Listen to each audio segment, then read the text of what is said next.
오늘도 필립의 사연방에 들러주신 구독자 여러분, 안녕하세요.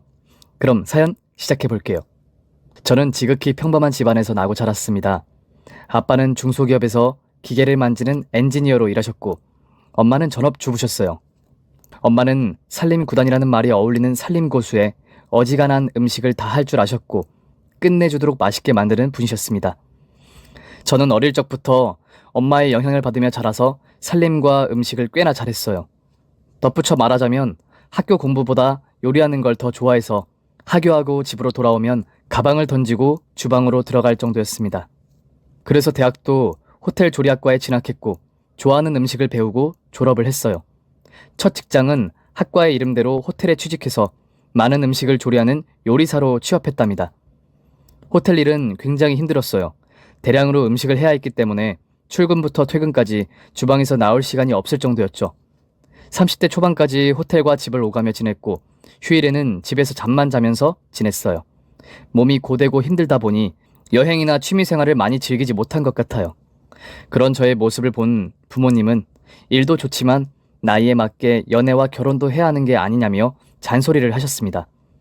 이제라도 좀 더 여유로운 곳으로 이직하고 남들처럼 결혼도 하고 아이도 낳고 잘 살았으면 좋겠다고 하셨죠. 부모님의 말씀이 크게 와닿기도 했고 저도 친구들처럼 연애하고 싶은 마음이 있어 대형 식당의 주방 직원으로 이직했답니다. 제가 요리도 잘하고 속도도 빠르니 식당에서 금세 인정받았고 월급도 3개월마다 올라서 머지않아 호텔에서 일했던 만큼 받게 되었어요. 그렇게 여유 있게 지냈음에도 남자가 생기지 않았어요. 소개팅은 너무 억지스러운 만남 같아 다 거절했어요. 제가 자연스러운 만남을 추구하다 보니 언젠가 좋은 인연이 스스로 나타날 거라 믿고 기다렸죠. 그렇게 시간이 흘러갔고 제 나이가 35까지 찼을 때 인연이 찾아왔습니다. 그날은 낮근무만 하고 집으로 돌아가는 길이었는데 인도에 길고양이가 피를 흘리며 힘겹게 걸어가는 걸 보았답니다. 사람들은 대부분 무시하고 지나가서 저 역시 지나치고 말았는데 집에 가까워지자 그 고양이가 생각나서 발걸음이 절로 멈춰지더라고요. 그래서 다시 걸어왔던 길을 돌아가 아픈 고양이를 찾았고 양손으로 안고 가까운 동물병원이 있는지 찾아보았습니다. 그런데 100m를 넘게 걸어도 동물병원이 나오지 않았어요. 아픈 고양이가 끙끙 앓는 소리를 내자 마음이 다급해지더군요. 그래서 급한 대로 눈앞에 보인 애견샵으로 들어갔답니다. 저기요, 여기 고양이가 다쳐서 그러는데 봐주실 수 있나요? 손님, 여긴 동물병원이 아니라 애견샵입니다. 그건 나도 아는데 동물병원이 어디 있는지 몰라서 급하게 도움을 청하는 거예요. 고양이를 봐주실 수 없어요? 원래 이런 데서 일하는 사람들은 잘 알지 않나요? 죄송합니다. 제가 할 수 있는 게 아무것도 없네요. 그런데 제가 아는 동물병원이 근처에 있으니 같이 가시죠. 제가 고양이를 안겠습니다. 이윽고 애견샵 사장님이 제가 안고 있던 고양이를 대신 안고 달리기 시작했고 저는 그 뒤를 따라 뛰었습니다. 잠시 후 골목 안에 있는 작은 동물병원에 도착해 고양이를 치료할 수 있게 되었어요. 저는 식은땀을 닦고 지갑을 열었습니다. 크게 다치지 않아 다행이네요. 치료비 얼마죠? 아닙니다. 제가 낼게요. 고양이가 운명적으로 제 애견샵에 들어온 것 같은 느낌이었거든요. 네? 네, 그러세요. 그런데 이 동네 사시는 분이세요? 우리 동네에 이렇게 마음이 예쁜 분은 처음 보는 것 같아요. 아니에요. 저도 그냥 무시하고 지나갔다가 마음이 찔려서 다시 돌아간 거예요. 어쨌든 이제 고양이를 놔주고 그만 돌아가 보도록 하죠. 저기 잠시만요. 우리 이렇게 만난 것도 인연인데 연락처라도 교환하면 안 될까요? 인연이라는 말에 저도 모르게 가슴이 콩닥거렸고 애견샵 사장님이 멋있게 보였습니다. 생각해보니 고양이를 안고 뛰던 뒷모습이 제가 본 남자 중에 가장 멋있다고 느껴졌답니다. 그래서 저는 바로 연락처를 주고 집으로 돌아갔어요. 그 남자는 다음날 식사를 같이 하고 싶다고 연락했고 저도 같은 마음이어서 퇴근하고 데이트를 하게 되었답니다. 그 인연으로 그와 저는 연인이 되었어요. 대화를 나누다 보니 이렇게 따뜻하고 좋은 사람이 있을까 싶더라고요. 그리고 알콩달콩 연애를 하다 보니 삶의 질이 달라졌습니다. 일도 더 흥겹게 하게 된 데다 성격도 더 온순해진 것 같았죠. 그리고 하루는 그의 집에 놀러 가서 여러 가지 음식을 해줬는데 엄청 좋아했습니다. 저기요, 이거 진짜 맛있다. 여태껏 사 먹던 것들과는 비교가 안 돼. 와, 자기는 진짜 요리사구나. 내가 여자친구 하나는 기똥차게 잘 얻은 것 같아. 에이, 왜 그래. 오늘은 한 손만 써서 만든 거야. 다음에는 양손을 써서 호텔 뷔페 뺨치는 참맛을 보여줄게. 그렇게 그는 제 요리 솜씨에 흠뻑 빠져서 전보다 더 좋아해줬네요. 그런 달달한 연애를 2년 동안 하게 되자 어느새 제 나이는 30대 후반에 들어섰고 남편도 40살이 되었답니다. 저희 부모님은 빨리 결혼을 서두르라고 하셨는데 남편의 어머니는 제가 마음에 들지 않으셨는지 한 번도 결혼이라는 단어를 꺼내지 않았어요. 그래도 남자친구는 저와 결혼하고 싶다고 청혼했고 저는 이를 받아들였네요. 시어머니가 아주 조금 불편한 기색이 있긴 했지만 결혼하는 데에는 큰 문제가 없었습니다. 남편이 말하길 시어머니가 원래 까칠하고 잘 웃지 않으시는 분이라서 제가 마음에 들지 않는 게 아니라고 해명해 주어서 별다른 걱정 없이 결혼 생활을 시작하게 되었죠. 남편은 늘 그렇듯이 성실하게 애견샵을 운영해서 매출은 날이 갈수록 오르고 있었답니다.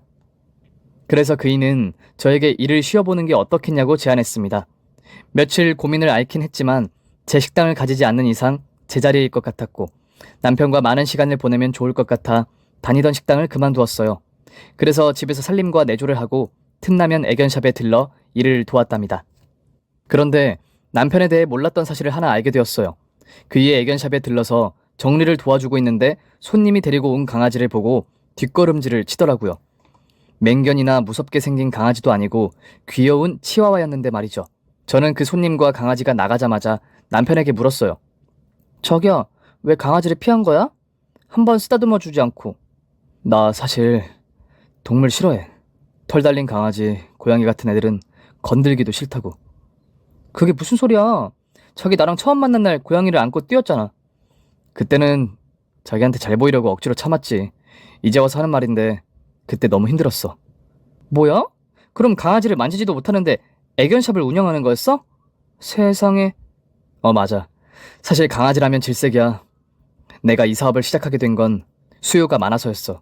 사람이 좋아하는 일만 하고 살진 않는다고 생각하고 시작했지. 저는 충격적이었어요. 2년 넘게 남편이 강아지나 고양이를 좋아하는 줄 알았는데 전혀 아니었답니다. 생각해보니 연애할 때 길 가는 강아지를 만져준 적이 없는 것 같더라고요. 저에게 잘 보이려고 애써 좋은 척만 했답니다.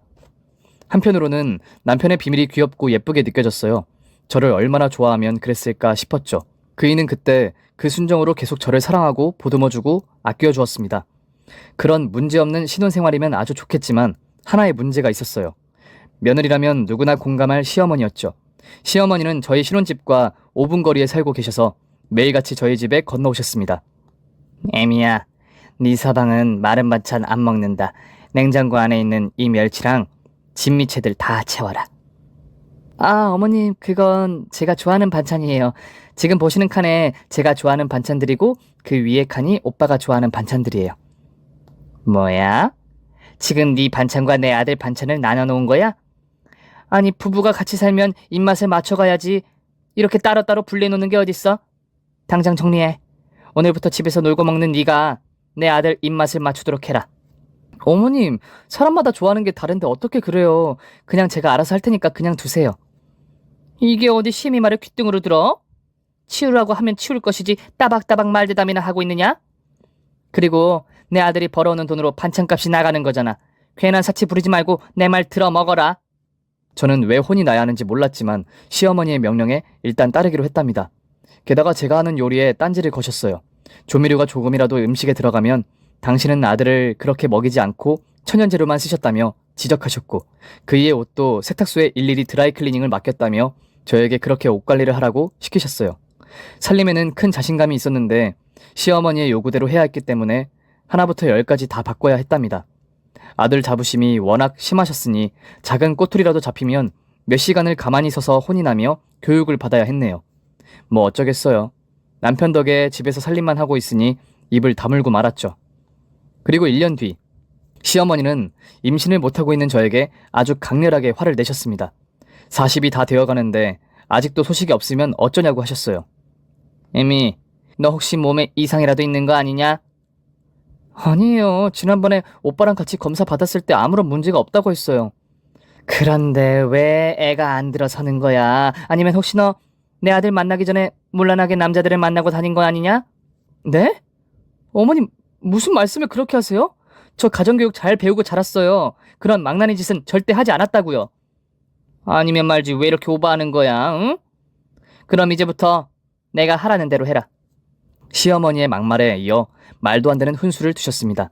바로 잠자리 훈수를 말이죠. 내 아들하고 잠자리를 하거든 동쪽으로 머리를 두고 하거라. 태양이 뜨는 방향으로 머리가 있어야 기운이 받는 법이야. 저는 너무 기가 차서 아무 대답도 하지 못했어요. 어떻게 시어머니란 분이 며느리한테 잠자리 교육까지 하는지 이해되지 않았습니다. 실제로 이것보다 더 자세하고 적나라하게 설명했는데 차마 글로 표현하지 못하겠네요. 여하튼 시어머니의 훈계대로 남편과 부단히 노력을 해봤지만 임신은 쉽게 되지 않았습니다. 그래서 매일같이 욕을 먹고 혼이 나야 했죠. 세월이 5년이나 흘러도 마찬가지였어요. 네 나이 42이다. 이제 아예 임신을 포기한 거냐? 설마 벌써 폐경이 온 건 아니지? 아니에요, 어머님. 요즘 42이면 한창 젊은 축에 낀다고요. 그리고 아이는 언젠간 생길 테니 그만 좀 나무라 하세요. 얼씨구, 뭘 잘했다고 말대답이야? 내 아들같이 완벽한 남자를 만났으면 그에 맞는 아내가 돼야 하는 게 본분인데 그걸 못하고 있는 니년한테 한 소리 했다고 바로 입이 튀어나오냐? 이래서 젊은 여자랑 결혼하라고 일렀는데 어휴, 내 팔자야. 그런 식의 무시와 막말, 폭언이 지속되었어요. 남편은 이를 알고 있긴 했지만 속 시원하게 중재를 하지 못했습니다. 제가 눈물까지 흘리며 힘들다고 말해도 그러려니 하고 한 귀로 흘리라는 말만 되풀이했어요. 그렇게 제 자존심과 억장이 조금씩 무너지고 있는데 남편의 애견샵이 무너지고 있었습니다. 요즘 너도 나도 강아지를 키우는 추세이다 보니 애견샵을 차리는 사업자들이 날로 늘어갔으니 결국 나눠먹기식으로 장사를 하게 된 거죠. 제가 여러모로 힘든 시기를 겪다 보니 어디에다 하소연을 하고 싶었습니다. 다만 친구들에게는 차마 시댁욕을 못하겠더라고요. 나중에 부메랑이 되어 시어머니 귀에 들어갈까봐 신경 쓰여서 주변 사람들에게는 제가 어떻게 사는지 말하지 않았죠. 그래서 블로그라는 공간에 글을 쓰기 시작했어요. 익명이 보장되고 제 이야기를 읽고 댓글로 답변을 해주니 꽤나 속이 풀리는 것 같았죠. 처음엔 시어머니 이야기를 쭉 늘어놓다가 제 요리 솜씨를 자랑하고 싶어 요리 과정과 완성작을 사진으로 찍어 블로그에 올렸어요. 그러자 방문자들이 날이 갈수록 늘었고 다른 요리도 알려달라는 댓글이 주렁주렁 매달렸습니다. 그제야 저는 왜 사람들이 인터넷 세상에 집착하고 좋아하는지 이해할 수 있었어요. 블로그는 저에게 유일한 낙이 되어버린 거죠. 물론 파워 블로그처럼 막 인기가 있지는 않았지만 단골 손님들처럼 매일 와서 응원하고 돌아가시는 분들이 덜어 계셔서 짜릿한 기쁨을 맛볼 수 있었어요. 그런데 그런 소소한 행복도 잠시였습니다. 남편의 애견샵이 힘든 걸 넘어서서 재기불능할 만큼 크게 망해버렸어요. 코로나가 원인이라고 하지만 잘 되는 애견샵들이 있어서 핑계가 되지 않았어요. 강아지를 좋아하지 않는 남편의 운영 방식에 큰 문제가 있을 테죠. 그렇게 애견샵은 폭삭 망하고 권리금도 받지 못하고 빼야 했답니다. 그런데 이 소식을 접한 시어머니가 큰 충격을 받으시고 풍을 맞고 말았어요. 당신의 모든 것인 아들의 실패에 좌절하고 마신 거죠.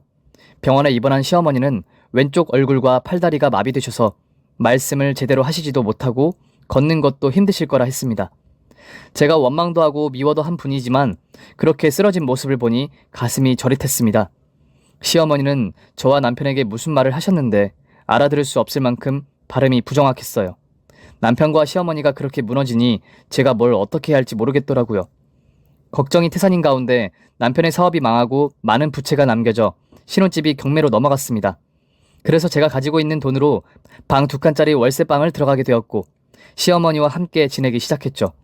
거동이 불편한 시어머니는 꼼짝도 못하시고 누워 계셨고 남편은 사업이 망해 스트레스가 심하다며 돈 벌 궁리를 하지 않고 신세 한탄만 하며 술에 빠지고 말았답니다. 집안의 정상인 사람은 저뿐이었고 생계를 책임질 사람도 저뿐이었죠. 그래서 급한 대로 작은 식당에 취직해 일을 시작해 적은 돈이지만 세 식구가 먹고 사는 데에는 지장이 없었습니다.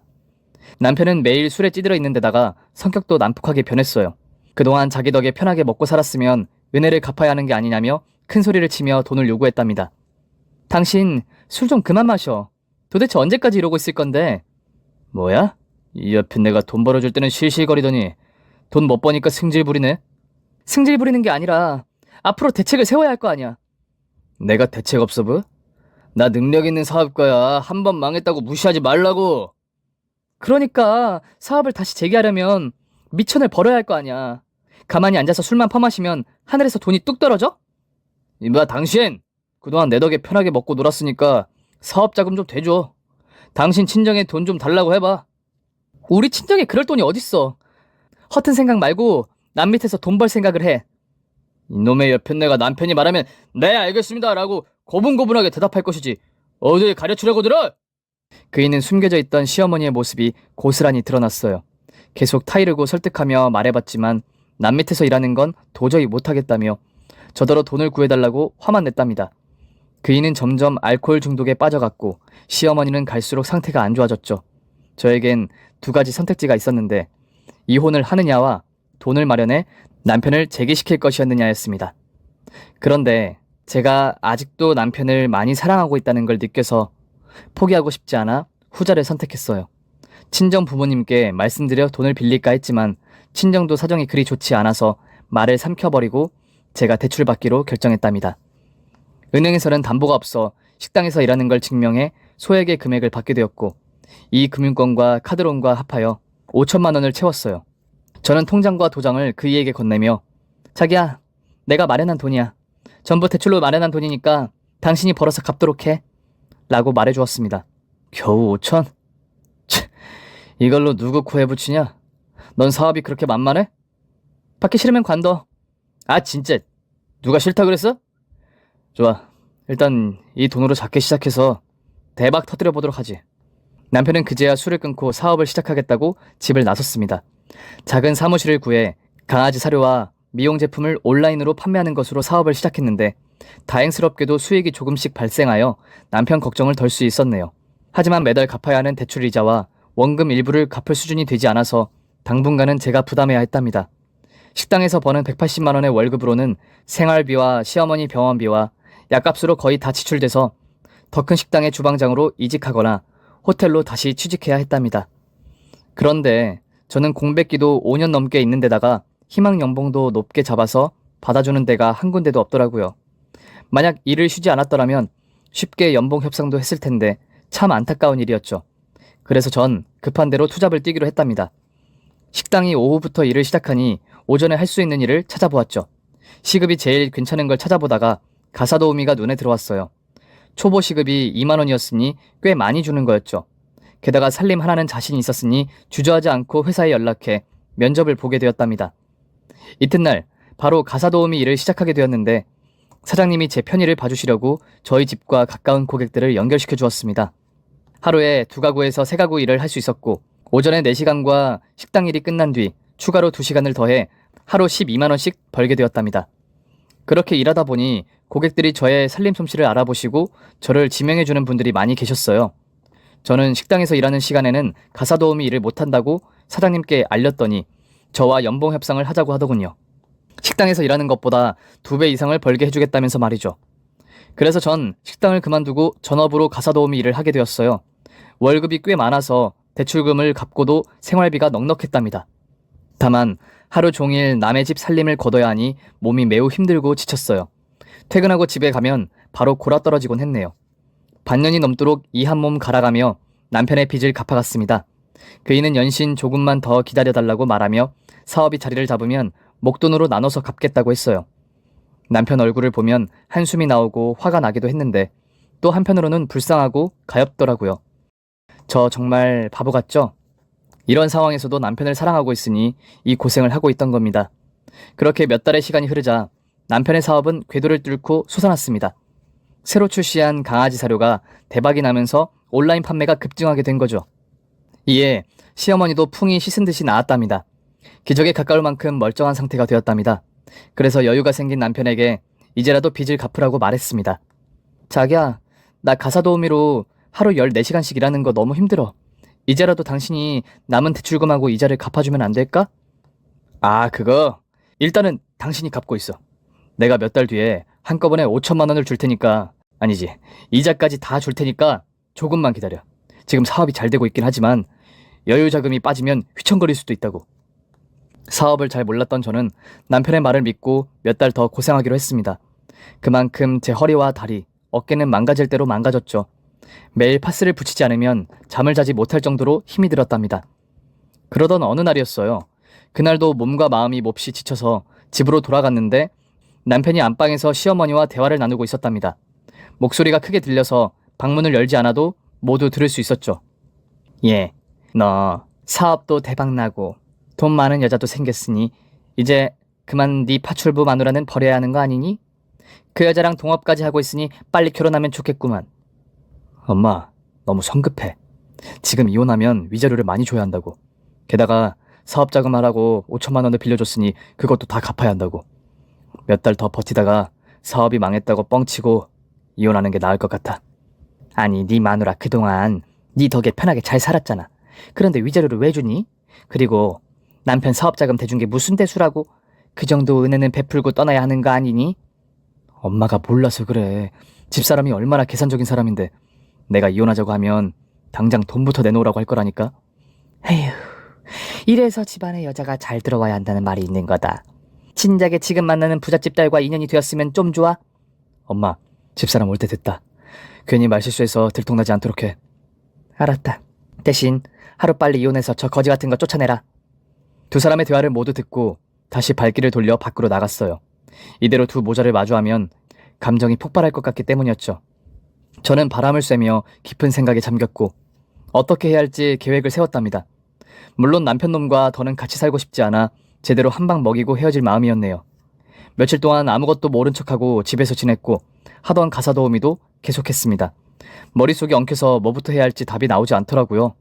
그런데 제가 매일 가는 집에 고객님이 저의 표정을 보고 무슨 일이 있냐고 물었답니다. 저기, 무슨 일 있으세요? 아니에요, 고객님. 사적인 일로 고민을 좀 했습니다. 커피 한잔 하실래요? 제 직업이 방송국 PD인 건 아시죠? 고민을 들어줄 사람이 필요하다면 제가 가장 적합할 겁니다. 저는 소파에 앉아 PD님이 건네준 커피를 마시게 되었고 제 눈을 뚫어져라 보며 고민을 털어놓으라는 PD님의 말에 저도 모르게 말문이 열렸습니다. 그래요. 숨겨서 뭐 하겠어요. 제 남편이 바람이 났어요. 그리고 위자료 한 푼 안 주려고 머리를 굴리고 있답니다. 그이는 제가 아무것도 모르는 줄 알고 있거든요. 아이고, 그런 일이 있으셨군요. 그런데 전 이해가 안 되네요. 이렇게 예쁘고 살림도 잘하는 아내를 두고 바람을 피우다니. 저라면 업고 다닐 겁니다. 예쁘긴 어디가 예뻐요. 나이 들어서 얼굴이 축 처진 게 한눈에 보이는데. 아유, 전혀 그렇지 않아요. 제 눈에는 김희주 도우미님은 아주 예쁜 사람입니다. 어쨌든 지금 이혼할 계획이시죠? 그렇다면 제가 좀 도와드릴까요? 피디님이요? 어떻게요? 그러자 피디님은 시사 프로그램을 하며 몰래 촬영하는 데에는 선수라며 남편의 외도 증거를 고화질로 촬영해 증거로 주겠다고 하셨어요. 뿐만 아니라 자기 동창 중에 이혼 전문 변호사가 있다며 소개시켜준다고 하더군요. 여태껏 고민만 하고 있었는데 피디님이 완벽한 해결책을 제시해주니 숨통이 트였습니다. 그래서 전 염치없지만 도움을 받겠다고 대답했습니다. 그리고 며칠 뒤 피디님이 남편과 상간녀의 불륜 영상을 1시간 분량으로 찍어오셨어요. 모텔에 입장하고 나오는 것과 사무실에서 그 짓 하는 걸 반대편의 건물에서 몰래 찍은 것까지 아주 다양하게 증거를 찍어주셨더라고요. 이어서 피디님의 친구인 변호사를 만나 이혼 소장을 작성하며 모든 준비를 마쳤습니다. 집으로 돌아가는 길에 최후의 만찬을 차려줄 생각으로 장을 많이 보고 들어갔습니다. 저는 마지막이라 그런지 기분이 묘하게 좋았어요. 어머님, 자기야, 제가 오늘은 낙지 전골 해줄게요. 두 사람 모두 몸보신이 필요할 것 같아서 오늘 솜씨 좀 발휘해볼게요. 에미니가 웬일이냐? 돈 아낀다고 매번 풀떼기만 차려주더니. 여하튼 맛있게 준비해봐라. 오늘 무슨 날이야? 보너스라도 받았어? 나야 낙지라면 사족을 못 쓰니 베리베리 땡큐. 조금만 기다리고 있어. 준비되면 부를 테니까. 그렇게 주방으로 들어가 재료를 손질하고 양념장을 준비했습니다. 그리고 낙지는 온전한 상태로 두고 두 모자를 불렀습니다. 뭐야? 낙지는 왜 안 넣었어? 요즘은 낙지도 샤브샤브처럼 먹나? 그러게. 왜 손질을 안 한 거니? 먹물이 그대로 들어있잖아. 너 살림한 지 몇 년인데 아직도 이런 것도 제대로 못하니? 이거 쓸 데가 있어서 손질을 안 했어요. 어머님도 참 아직도 아마추어시네. 뭐야? 네가 지금 나를 나무라는 거냐? 도대체가 어디 너는 나이를 콧구멍으로 쳐먹었냐? 어디까지 내가 가르쳐야 해? 응? 이리 내. 내가 손질할 테니까. 그 순간 저는 낙지 한 마리를 시어머니 얼굴에 던졌습니다. 채찍 소리를 내며 달라붙은 낙지는 떨어질 생각이 없었답니다.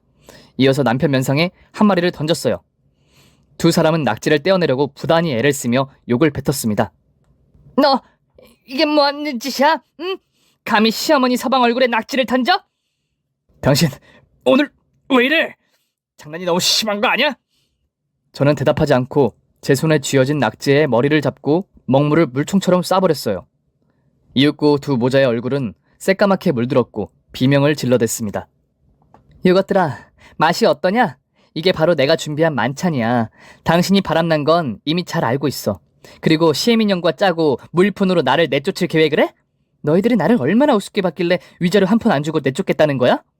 저기야, 그게 무슨 소리야? 일단 이 낙지부터 떼어줘봐. 그리고 대화하자고. 바람을 피웠다니 그게 무슨 말이니? 우리가 널 한 푼도 안 주고 내쫓는다는 건 또 무슨 말이고? 이미 다 알고 있어, 이 잡것들아. 그래서 내가 다 준비했어.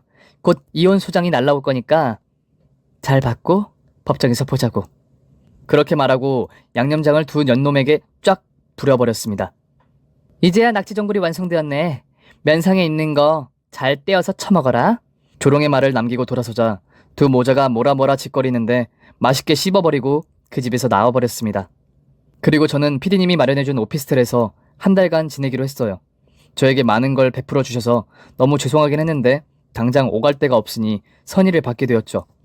몇 주 뒤 법정에 서서 정당한 위자료를 선고받았어요.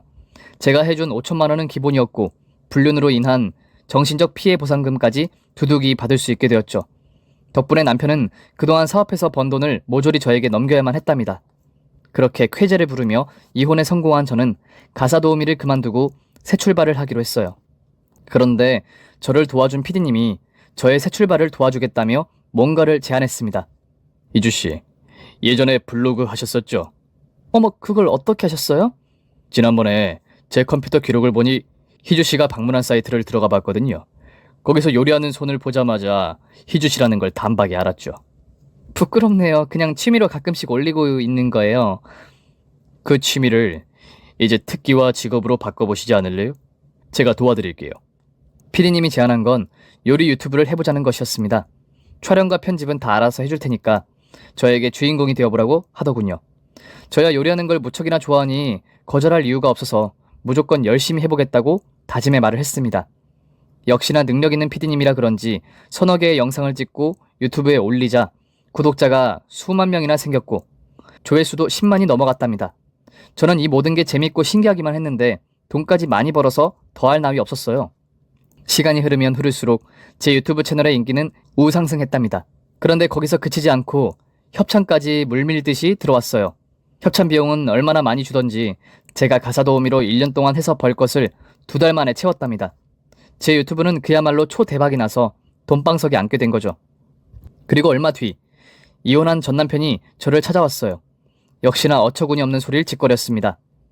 자기야, 잘 지냈어? 나는 당신과 이혼한 뒤로 힘들게 지내고 있어.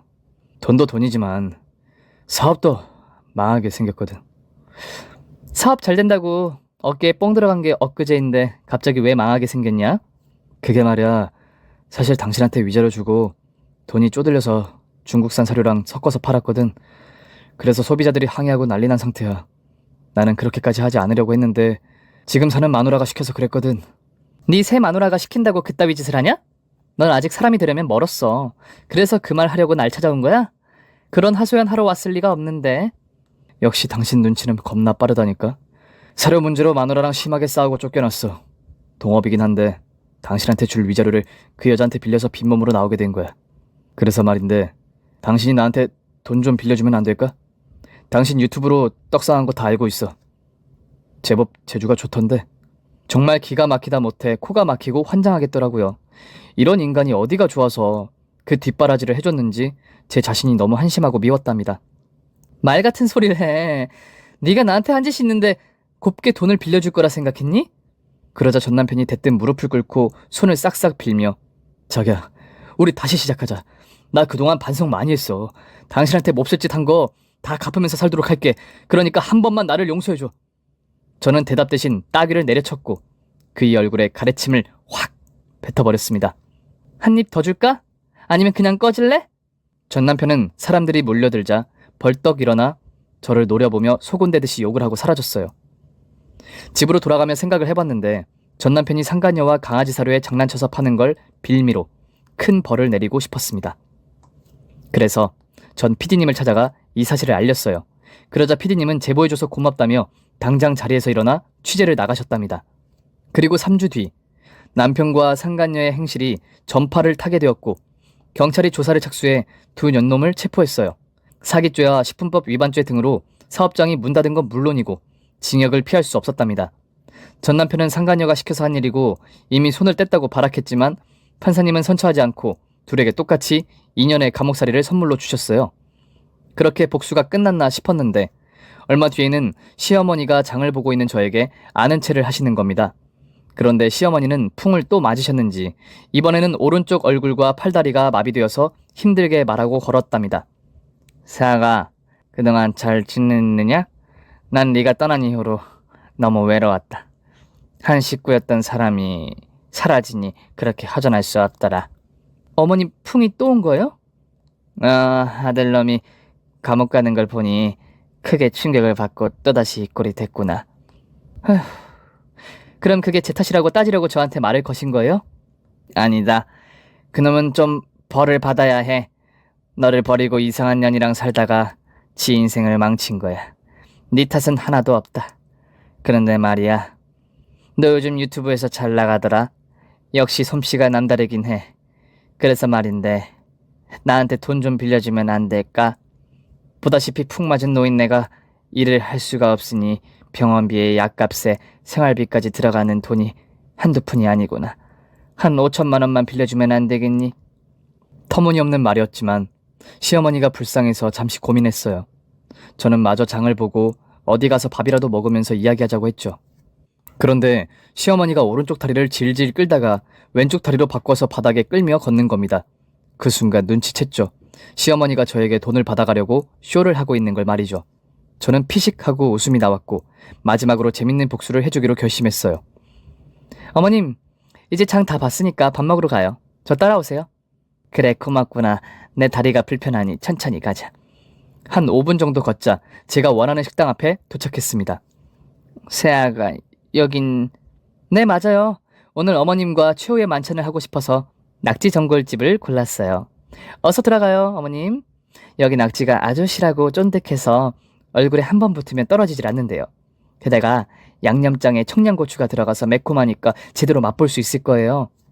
시어머니는 제가 이미 눈치를 채고 골려 먹으려는 걸 알았는지 걸음걸이가 정상적으로 바뀌어서 뒷걸음질을 치더군요. 어디 가세요? 얼른 오세요, 어머님. 아니야, 나 그만 가련다. 쇼를 하던 시어머니는 뒤를 돌아 전력 질주로 주랭랑을 쳤습니다. 그 뒷모습이 얼마나 웃기던지 배꼽을 잡고 웃었네요. 그렇게 시어머니는 폐지를 주우시며 감옥 간 아들에게 영치금을 마련했답니다. 두 모자의 폭막한 인생을 보니 아주 속이 시원했네요. 그리고 여느 때처럼 유튜브 촬영을 할 때마다 피디님과 함께했어요. 저를 지금의 멋진 인생을 살게 해준 은인과 말이죠. 그런데 문득 궁금하더라고요. 왜 이렇게 저에게 잘해주고 도와주는지 물어보고 싶었답니다. 피디님, 저는 피디님 아니었으면 아직 가사도우미로 살고 있었을 거예요. 저한테 이런 인생을 살게 해주셔서 고맙습니다. 에이, 그게 무슨 말이에요. 다 희주씨가 잘해서 성공한 건데. 피디님 저한테 왜 이렇게 잘해주세요? 네? 그건... 혹시 저를 좋아하시나요? 네, 좋아해요. 피디님은 제가 처음 가사도우미로 찾아갔을 때부터 마음이 있다고 했어요. 유부녀라 단념하려고 했는데 이혼을 하니 마음이 확고하게 바뀌었다고 전했습니다. 피디님, 마음은 고마운데 저는 이혼녀예요. 총각의 인생을 망치고 싶지 않다고요. 피디님이 어디가 모자라서 저 같은 여자를 만나요. 그게 무슨 상관이에요. 제가 희주씨를 좋아하는 건 변함없는데. 요즘 이혼은 흠이라고도 못해요. 그리고 사실 저도 동거한 여자친구가 있었다고요. 그러니까 우리 한번 사귀어 봅시다. 아주 진지하게. 난감하고 당황스러웠지만 저도 피디님을 좋아하고 있어 마음 가는 대로 하기로 결심했습니다. 좋아요, 만나봅시다. 아주 찐하고 진지하게. 제 말에 피디님이 환호성을 질렀고 제 볼에 기습 뽀뽀를 했답니다. 그 자리에 있던 스태프들은 박수를 치며 축하한다고 외치며 앞으로 응원한다고 했어요. 그날 저녁 처음 피디님과 데이트를 하게 되었는데 20대 초반에 느꼈던 짜릿한 감정을 느꼈네요. 그렇게 7개월이 지난 지금도 피디님과 저는 연인 사이로 지내고 있습니다. 결혼 이야기가 오가고 있긴 한데 피디님과 결혼은 심사숙고해서 결정하자고 말했답니다. 그래서 지금은 아주 재밌고 행복한 연애로 잘 살고 있고 유튜브로 버는 수익으로 배가 빵빵하게 지내고 있어요. 여기까지가 저의 이야기였습니다. 똥차 가고 벤츠가 온다는 말 아시죠? 제 상황이 지금 그러하네요. 제 이야기를 들어주신 분들 중에 모진 시어머니와 바람나고 대책 없는 남편과 살고 계신다면 이혼을 심사숙고하세요.